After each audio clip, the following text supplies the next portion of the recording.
Hey! Welcome to KOTORadio, the only radio show that's not on the radio. My name is Kevin Smets, and along with me again here for good old, I think it's episode 4 now, is Kevin Strick. Kevin? Hello, Internet world. We're holding one mic and we're sharing it right now because what we're going to do today for a special episode is we're going to have the first, we're going to watch KOTOR Episode 1 Special Edition, A Familiar Path, directed by Stephen Jenks, and the original version directed by me, with our KOTOR crew as the producers, the executive producers. Strick has not seen it. We don't want to do a commentary because that makes no sense. He's never seen it, so what the hell is he going to talk about? Oh, that was cool for the first time he's ever seen it. So what we'll do is we're just going to fire off this intro real quick. Then we're going to pause everything, and then we'll go ahead and watch the movie. And then when we come back, we're going to just do a quick little 20-25 minute reaction to the movie, like a mini review. So, Kev, where have you been? How have you been? I've been okay. I've been, for anyone that works in the freelance world, it is feast or famine. And when an opportunity comes your way, you say yes and figure out how to make it work. So since the last episode, Kev and I have been trying to make this happen. And work has gotten in the way one way or another. But fortunately, I was able to get the last hard drive I needed to of 4 different projects to someone else's hands this afternoon. And here we are, finally able to relax and enjoy all the hard work that the KOTOR crew has put in here. Nice. And also, it was scary because we had to get this in because you're leaving the country for a while. Yes, I am going to go to the Israel sector out in the Mediterranean Ocean.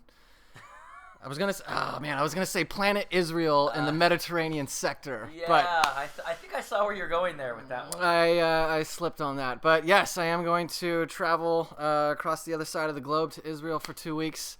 Should be a pretty awesome adventure. Going to go to Jerusalem and Tel Aviv and just be away from everything. And you know, Felice and I, my girlfriend, I wish she was with with us here too. But she doesn't speak wars, so she's hanging out at home. She's got some family there, and we're going to go see them and hang out. And what's nice is that we were thinking of places to vacation, and I'm not really a beach guy. So this place is on the beach, or Tel Aviv is on the beach, but it's got the whole city right there, similar to San Diego. So Nice. It's got skate parks and, you know, skate spots and stuff, and, you know, downtown and streets and whatnot, which I like, but there's also the coastline, which is beautiful. So a nice little happy medium, and we are going to enjoy ourselves. Well, hopefully, you know, it goes well, and you know, there's not a Death Star that visits you and destroys the place, because, you know, Jeddah was actually from Rogue One. Spoiler alert, Jeddah gets... Come on, you've seen it by now.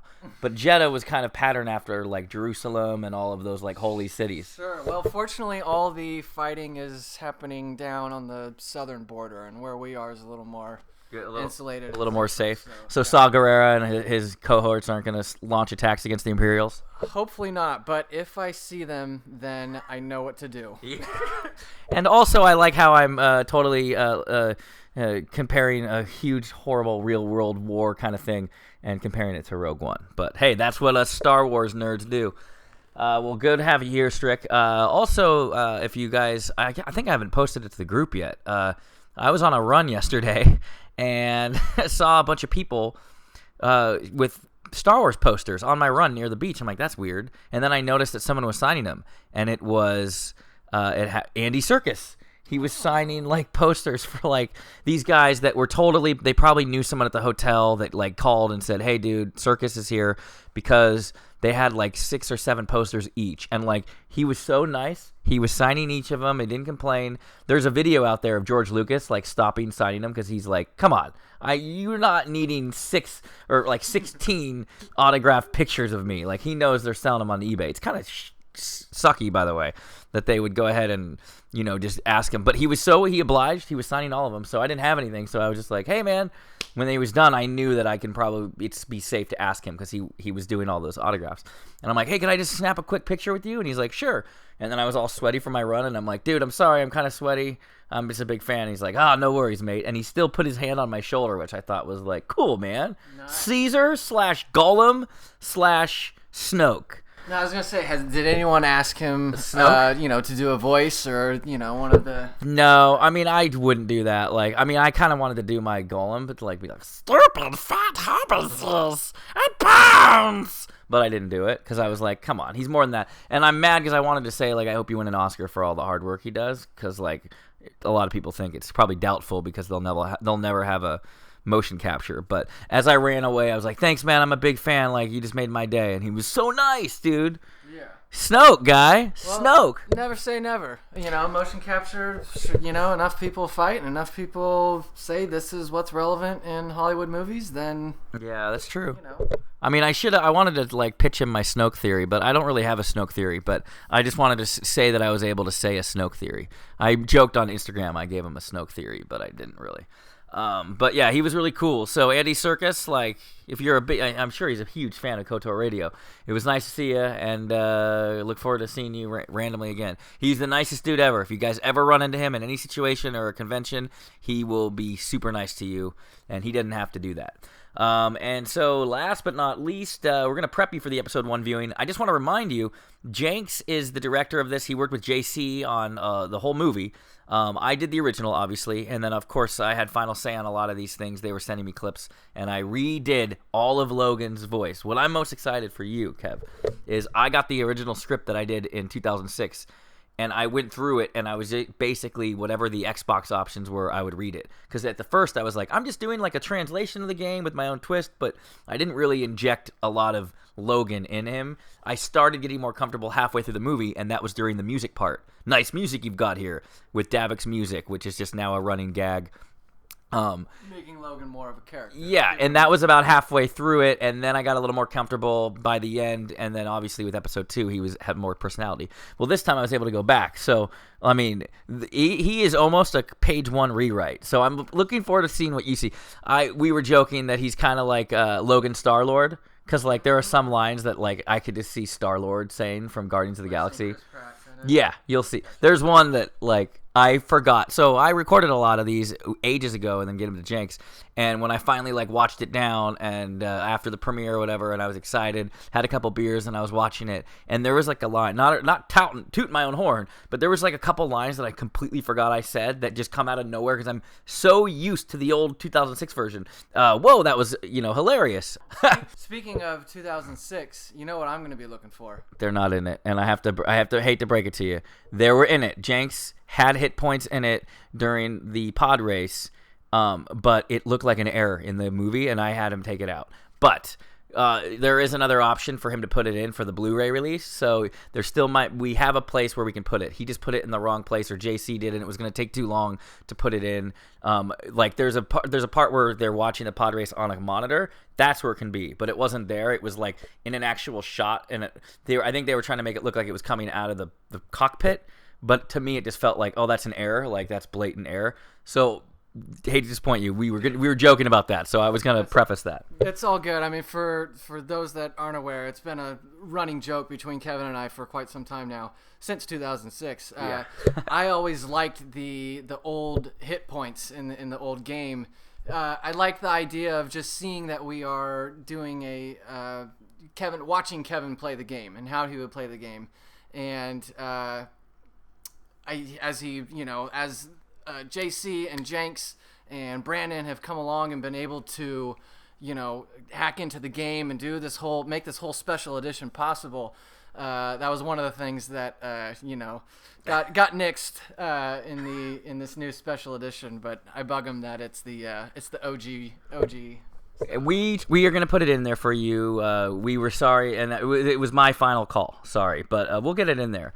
But Jenks will do the commentary with JC. They'll be answering any questions on the KOTORadio audience might have.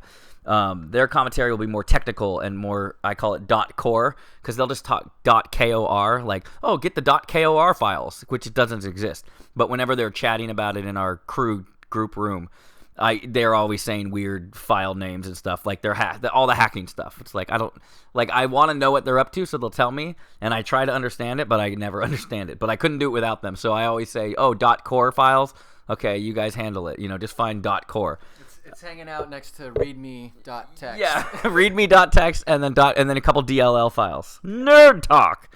And so one last thing, Strick is actually going to watch probably the first 10 minutes, if not all of it, if he's addicted to it. It's up to him. On the PSVR, which I just had him try the Spider-Man Homecoming virtual reality experience, which is available on the PS Store. If you have the PSVR, if you don't have it, if you could afford it, it's insane. It literally puts you in a space, and you're not in your living room anymore. Kevin could attest, like, on this game, like, you stand on a rooftop, and when you look over, you almost feel that vertigo that you're high up there, right? Where you're, like, kind of grabbing for something. Absolutely. Kevin definitely had to stop me from walking over and checking out the graffiti on the walls. Like, that's how...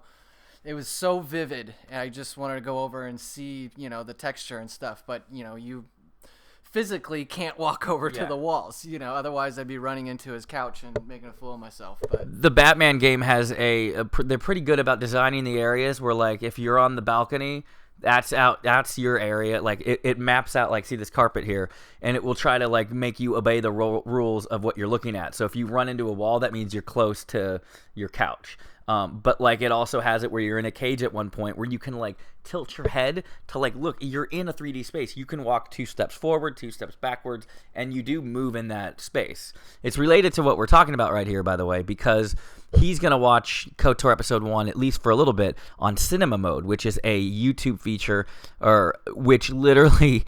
It projects it. Now that you know that it's a big 3D space, what it does is basically pitch blacks everything, but it's gonna put the screen, and it's not gonna attach with you where your head's gonna move with it. It will put the screen in a 3D space, and everything's pitch black. It looks so big that you're an AMC that you literally, like, if you will lose yourself and then literally think you're in a movie theater, and it feels like you're 5 rows back at, like, the AMC. Look, not the biggest screen, but, like, if you're at the mall and you're watching, X-Men Origins Wolverine, that's a Rick Savage shout out for you, buddy. Yeah, I forced you to see that. What a horrible piece of garbage that was. We saw that at, like, a mall, Century City Mall movie theater, and it was, like, not the largest movie screen. It's like the small, but it's still, this feels almost better than that. So with the epic walk away from the helicopter blowing up scene. Yeah, yes.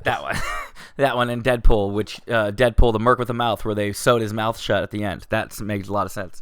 Anyways, we're gonna get to it now. We're gonna end this here right about 12:45 here, not 12:45, but 13 minutes into this intro, and we're gonna watch the movie, and then we'll come back here and we'll talk about it. We're excited for it, and I hope. Oh, by the way, everybody is streaming. We're streaming live on YouTube right now, so there's a whole packed house on YouTube ready to watch. I thought my battery went out. That would have been sucky. Ready to watch episode 1. They're waiting for us to finish this, and then we're gonna press play. And there's going to be a whole chat room, so the guys will be in there answering any questions the fans have too. So we look forward. We'll be back here. What will I put here? We're just going to put maybe one of the KOTOR movie trailers in between this and when we get back, and we'll see you on the flip side. All right, KOTORadio out for now. It will be a hard life, one without reward, without remorse, without regret. A path will be placed before you. The choice is yours alone. Do what you think you cannot do. It will be a hard life, but you will find out who you are. Well, we are back. Let me tell you something before we get through what our thoughts are, or more that you guys kind of know what my thoughts already, but we'll talk more to Strick. The chat room was awesome. It was last minute. We were like, oh, I think we could stream this live, and we were able to.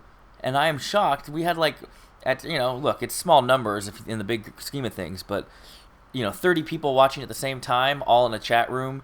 It was fun reading people's comments, talking smack about characters or funny one-liners or realizing certain things. And we really like that. So we'll probably end up doing that again. Since we started on 1, maybe in a couple weeks we'll go and we'll do episode 2, and then we'll do 3. Then we'll do 4, 5, 6, and 6.2, That's something to look forward to. But and then some prequels. Then the prequels. The 0 and the negative series. Then -1, -2 in BC direction. But Strick, we're just and we're sharing a mic, by the way. So apologize, the audio's not as perfect as normal episodes. We're just trying to get this out quickly, and it's late, and Strick is tired. But Strick, why don't you just tell us your thoughts? Walking out of the theater, you can tell us how did you like it on the big screen and all of that. Well, that was awesome, and hats off to everyone involved, as always, with all the stuff they do. Even when they do the funny little, here we're just gonna do a preview of this one scene on YouTube or something. All that stuff is great.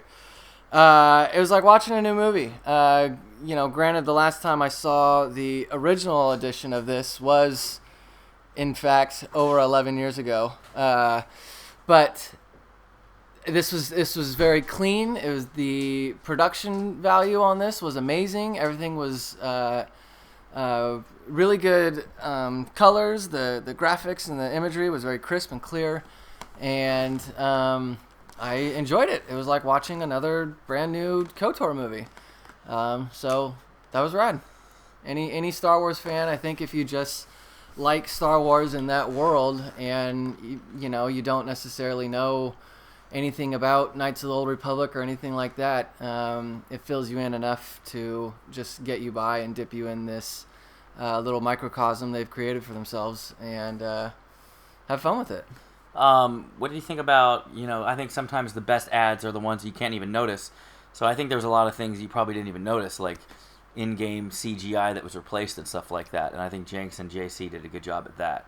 Oh, yeah. No, I had no clue. And there were a few shots that I was like, oh, that was amazing. Especially like some of the Star Destroyers or the spaceships out in space and stuff. Just some of the incredible detail on the, the sides of the ships and the lights and all that. And I was like, oh, that's beautiful looking. And, you mentioned, oh, yeah, Jenks, that's CG. That's created from scratch. So, yeah. And, yeah, it's beautiful. Very well done. There were certain things, too, we wanted to do like an homage to the A New Hope space battle, and one of my favorite shots is from inside the Sith starfighter, and it's going over the Hawk, and it's mimicking from inside the TIE fighter going over the Millennium Falcon in the A New Hope space battle when they first escape the Death Star. Yeah, sure. And then the targeting computer too, when it locks on, like he had complete with the red graphics. Right, and along with some of those visual cues, the music, of course, is a huge component to this series. As you saw on the soundtrack of the credits, all the sources that you draw from, it's just mind-boggling and brilliant that all that stuff enough to know, oh, I'm going to use this random track from the Muppet movie or whatever. Yeah. But there was the one scene where I was like, oh, this is the music from Return of the Jedi when Luke's about to get thrown into the Sarlacc pit, For those wondering, that's during Bastila, when they break Bastila out right after the pod race. Right, so as a, original trilogy-based person, when I hear those kinds of cues and it's able to connect me with that, that's the stuff I really enjoy. Nice, yeah. Let's talk about real quick the three big changes. We had a new and improved pod race. We had a new and improved swoop chase, and then we had the star map was redone. Starting with the pod race, I'm sure again you haven't seen it since 2005, 2006, but the pod race, for the most part, he used the same game, but all of it was up-resed. He used an emulator to emulate the PlayStation 2 on his computer to get the highest resolution possible. And then we had Christina, who is going to be the voice of Sereth in our prequels, the Revan movies. She actually did the voice of the announcer, which I thought was good. We added some fun sass inside the booth. I wanted to not always be in the race, so I had Jenks do some in-booth shots. Someone in the chat wanted to know what the Devorian says to make her say, "Ooh, I'm not going to translate that. That is so inappropriate." And the answer is, I'm not going to tell you either, because it's up for your imagination. Speaking of voices and the booth, I wanted to ask how much, since I was in the Circle of Fate, and got to do some voice recording for that, how much from this film is original stuff that you guys recorded versus what is in the game? Everything from the original movie from 2006 was completely, all the audio was taken away. So all of my voice, I redid all the Logan lines. As you can tell, we did, added a lot of funny lines. And then also from the game, because the audio was linked to the old movie, so they stripped everything and had to just relay everything in. But all the game audio from any in-game characters are the same. And then, of course, if you saw, because ever the George Lucas we added in Verdo from Episode 3. Kaden had a role in this, which he wasn't even created back when the original was made, because we had created a larger framework for the universe by Episode 3. We wanted to incorporate that. Some cameos to look for in the Academy. You could see Euthura, you see Domenico, the Purple Jedi, you see Verdo, you see Atris. But to answer your question, any of those characters, those lines and scenes were completely created from scratch, as was the scene with the hologram Revan at the end. And that's the other big addition. That was all written with our prequels in mind, but in the game, he just talks to the Selkath alien hologram, and he lets him in to see the star map. So we wanted to add a little bit more because this, is really Revan's tale. You just don't know it's Revan. You don't know you're watching Revan at the time of this first movie, but then for repeat viewings, it's kind of sweet to do that. And then the swoop chase. Again, from the original, that was just footage of Jedi Academy 2, I think, or Jedi Knight 2, Jedi Academy, swoop level, and, we completely, I animated it, and then JC, wait till you see the before and after and the process. Like, there's previs, like, he loads the entire Dantooine plains, I think, if I'm probably butchering this, you could hear about it on the commentary, but loads it into the 3D Studio Max, creates the animation of where the swoops are going, and then is able to load all of those data files back in the game, and then press render, and then it renders it in the game. That's I can't believe they figured out how to do that. Yeah, that's wild. And speaking of cameos, there was the Celestian, the guy, Jenks. Jenks, of course. Jenks the pilot. Right. And Bobek. Did you guys, so... But remember, now Terrace explodes. So everybody's like, well, how do they get off? Like, get off the planet. I almost made the same accidental joke that I made in Episode 3 when I said, oh, they all get off. Oh, I'm not going to tell you. But they get off the planet. We're not going to show you how yet. But I think we're working on a HOTOR episode, Heroes of the Old Republic, where you'll see all three of them. You have Atton from Iceman's movies, Atton Rand. You have Jenks, they were both in the pod race. And then you have Bobek, who Logan bumps into, and he's like, hey! Mm-hmm. Like, all three of them get off the planet. But we want to tell a cool tale where it's interconnected, but not really. Like, they don't get off the planet together. They all have their own thing, but, like, as you're watching Jenks escapes, something he does is like a domino effect, and it affects how Atton escapes, or makes it more difficult for Atton. And then as Atton's making his way off some shuttle or whatever he's going to do, that's going to affect what happens with... Why am I blanking out now? I don't know, but it sounds with Bobek, like it sounds like kind of Tales from Mos Eisley Cantina kind of thing. Yeah, they won't all get. Yeah, they're not going to be a trio getting out of the planet, off the planet together. They'll be individual, but they'll be crossing paths. They just don't know it, which is cool. Awesome. So I do have a burning question. What is that techno music that is going on in the club or wherever they go to? Dungeon club music. Is that a what do you call it? Like a freeware track, or is that an actual artist, or what is that? I'll have to have for our next episode of KOTORadio. I'll have my friend Zach tell me what it is. He made me a CD back in the college days. Music that you like to listen to when you like party with girls or happen to get intimate with girls. Fill in the blanks. And it was called Mex 6, MEXSIX. And then there's an arrow, a double-sided arrow, if you could think of it in your brain, that's swapping the E and the I, and then you guys could figure out what that means. Yep. And so for the longest time, when they were rebuilding the soundtrack, they kept asking me, like, I need the Mex 6 tracks, because Zach, when he redid it, he re-edited some of these tracks to make them a different BPM, so they all match, and so you can't Shazam them. And so I finally had to dig up the old Mex 6 CD, rip the tracks onto my laptop to send to Jenks and JC so they can throw it in the special edition. But really, the tracks right now have no name, but I could probably figure out the names of it. But very polarizing, because a lot of people, when they first saw it, are like, it should be Cantina music. But I disagree. You're at the heart of downtown in a club. it's not a cantina. You're gonna hear the bands and the live music play, just like at San Diego. You go to PB, yeah, you're gonna hear the reggae band playing. But if you're at downtown San Diego at On Broadway on a Saturday night, right, you're gonna be hearing the techno music. So that's how we try to mimic it. I want to get a copy of that mix. Okay, yeah, I have it. It's great to listen to with your female companions. Sure. Okay, and then is there any? So you missed, aside from not having hit points, was there anything that you knocked that you maybe that you would have improved or that you wouldn't have touched? Things that had changed. I mean, like I said, I can't remember. Yeah. The original. I watched it that once with you. Like you left for Austin that next day or something. Yeah, that's right. We were in a different headspace at the time. Wow, that's true, man. But I did notice the fight yoga that was in there. The battle meditation, but as we saw in the bloopers and the credits, the fight yoga. That was a hilarious little note there. And then. So this is more of a question. I don't know if it's for you or if it's for Jenks or JC or Brandon. Brandon. Iceman. Gosh. Just call him Iceman. The crew is, can they fix Bastila's hair strand? Is that something that they can go in and just paint over or edit out or fix her hair? Why does she not fix her hair once in her different...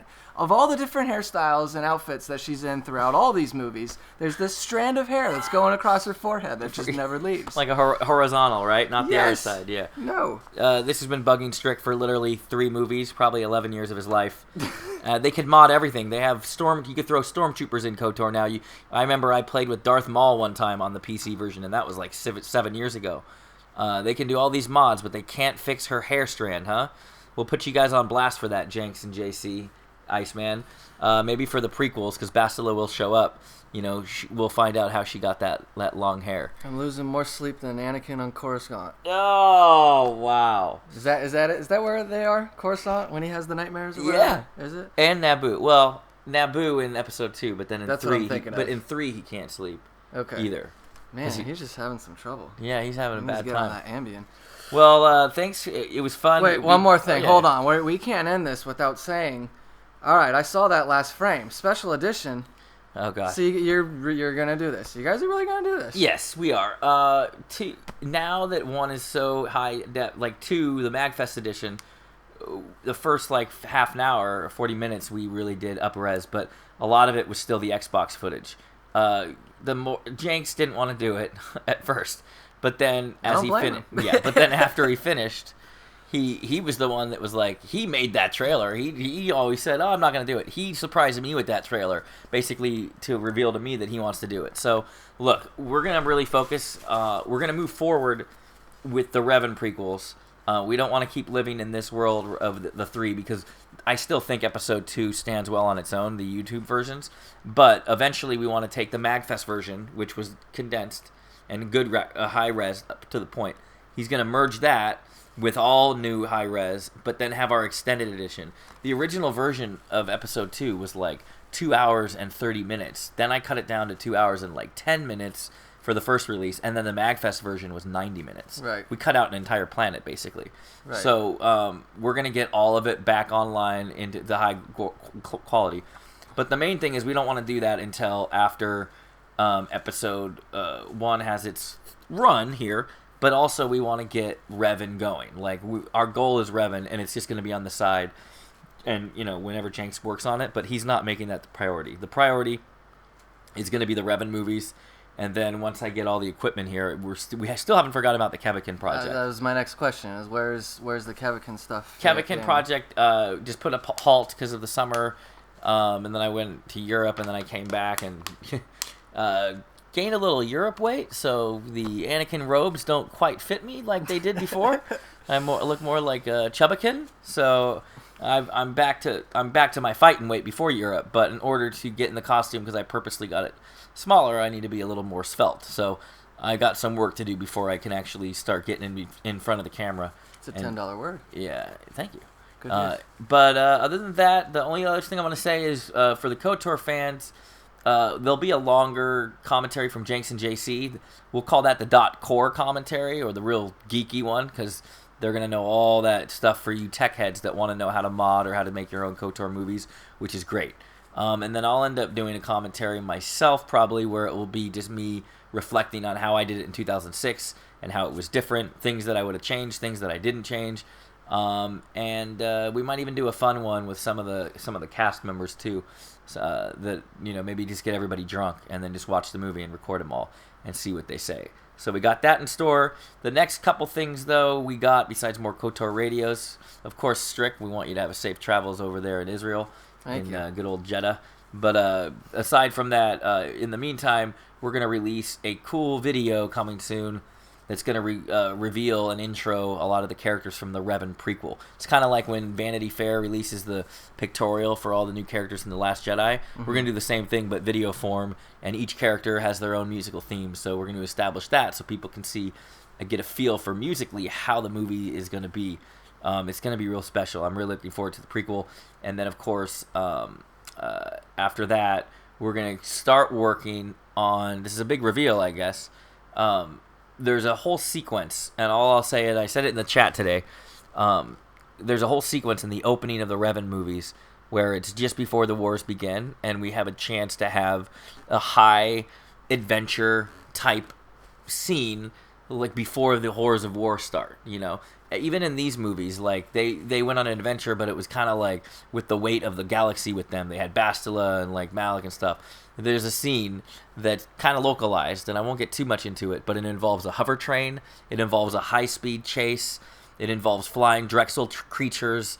It involves a stolen treasure. And basically, we have our main character, Revan, coming to the aid, or maybe she comes to the aid of him, of Sareth, who is kind of a treasure hunter herself.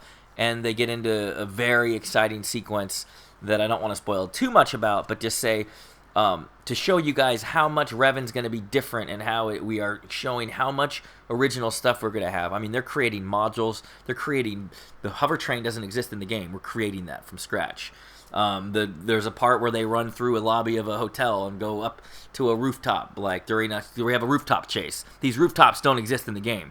These guys, these wizards, .core wizards, my guys, Jenks, Brandon, and JC, like they're all creating it from scratch based on like what I'm going to animatic. We have Christina who's going to portray Sareth, and we're going to do a kind of an homage of what I did with episode 1. If you recall, I released the first 40 minutes for like 6 months. I had the first 40 minutes, and it existed, the first 5 parts, and for months, hey, when's part 6 coming out? And then I finally released the rest of it.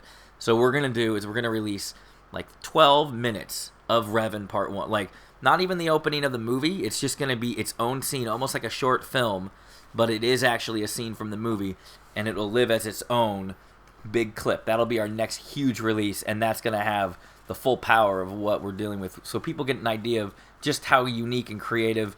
And I kind of want to give the feeling, and not to at the risk of sounding like, oh my god, you're saying the prequels, but do you remember how crazy the prequels felt and looked when you first saw that trailer compared to the original trilogy? I'm not saying what you thought about The Phantom Menace, but remember when you sat through Meet Joe Black to watch the trailer at the theaters? Yeah, absolutely. And how it was like, oh my god, look how colorful and crazy it is. We're going to show that the world of the Revan prequels is a completely different beast than what you're used to seeing, and that will be through that scene. So, I mean, I'm not saying it's going to be full of Jar Jars and crazy, but it's just, we're going to try, even though it's not that far before, it is a world, especially in this scene, a world before war has torn apart. So it's going to look really cool, and we're looking forward to that. And I just went on a tangent. Cool. Well, let me know if you need a heavy metal edit of any of those people. Don't forget to check out Kevin Strick's. It was released during the month of KOTOR. It was called Slaughter of the Jedi. Slaughter of the Jedi. And it has every Jedi death. I'll link it in the show notes when this goes on YouTube, so you can click on it, and you can see every death in KOTOR Episode 3. Spoiler warning if you haven't seen Episode 3, maybe watch that first. But yeah, set to Iced Earth's 1776 instrumental. Nice. Learn it on Avid. The only thing I've edited on Avid. But that's a good way to learn. That's a good way to learn it. Feet in the fire. Anything else about the special edition? Just good job again, guys. And it was we just got to applaud you, Jenks and Jace. I don't know how they would have done. I would have never been able to do that. Yeah, no, everything, I've said this before and I will say it again, everything that I've seen from this KOTOR trilogy group, from Kevin and Jenks and everyone involved, even the voice acting and, all that is just, it's wonderful. I love it. Kevin Strick, thanks so much. You have safe time in Israel. You will be hearing of Kevin Strick not only on KOTORadio in the future, but his character, I guess I can tell you this on the air now. Uh-oh. Admiral Strick wasn't always an admiral. So No? he served during the wars, and you'll get to see a younger Admiral Strick before he became the famed admiral that sacrificed himself in the Battle of the Starforge. You'll see him as a pilot, and you'll see where he gets his nice little chippery attitude. Ooh, I wonder if he has to call HR at some point. Maybe. Don't make me call HR. All right, guys, as you can hear the music in the background, because we can't, but I'm going to add it in post. This is going to be the end of this podcast, but it was fun. We got to talk a little bit of random, cool stuff going on. We talked about the special edition, and again, thanks to everybody. Shout outs to all the people. You know who you were in the chat room, and there was a question about the Davix music, and I said I'd save that and answer that at the end. Does Logan like the Davik music? Well, of course he hates it. And the question was, do I like that music? It's from Ephemeral Fantasia, PlayStation 2 game. We actually talked about this in KOTORadio episode 1 more in depth, but just to recap, it was a game on the PlayStation 2 that was like Groundhog Day, and you played the same day over and over, and the palace theme was the theme that you hear. And for some reason, in 2006, I really liked that theme. I think it's because I owned that game, and I played it, and I had a special place in my heart for that game, because it wasn't popular, but I really liked it, and was wrapped in that world. And so as I was editing it in 2006, I was like, I gotta find a place for this. But this does not sound like anything that would be used anywhere. And luckily, during the editing process, I was just at the Davik part. And so I was like, oh, there might be a way to put it here, because they're in a building. And I just thought, what if Davik's base, he just played music over the loudspeakers? It was like a mall. And some music. Yeah, just like a music. And it would just be a weird quirk that like a heavy gangster would love music, the music that you hear when you're at the mall or Macy's back in the day, in the 80s anyway. So that's where it came from, and then I had to have Logan call attention to it, otherwise it would stick out like a sore thumb. And so then it became this long joke that continued even in as far as Iceman's Nights in the Darkness Part 2 when they get in the elevator. So there's your answer, my friend. I hope I answered that correctly. And again, Kev, I want you to have safe travels out there. And when we come back, we'll get to do another KOTORadio. We'll have a whole new episode with some kamikaze comments. Right on. Thank you. Yeah, all right, guys. Good night. Bye-bye, Internet Land. May the Force be with you all. Goodbye from KOTORadio. Logan Starr out.